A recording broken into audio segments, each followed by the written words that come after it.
mumpotem metim bebre na use plastic ladles spoons na de ye aduane plastics no se heat e kana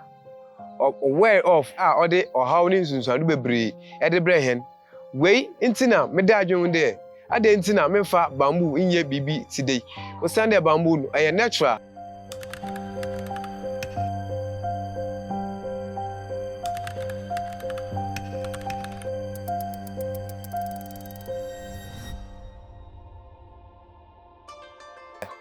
bamboo onyana ewo mpota metim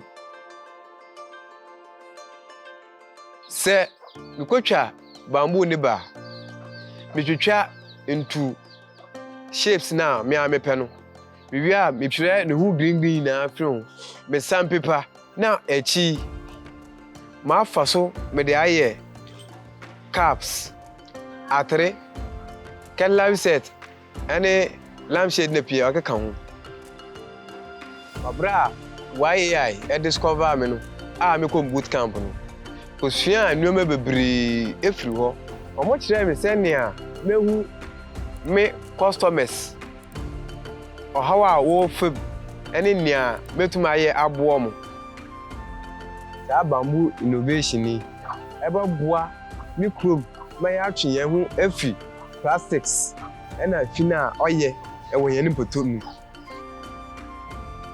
no me de asida PSC na mama Mastercard UNDP se wa mama akwanya memra na me so me show nia metume de mensa eye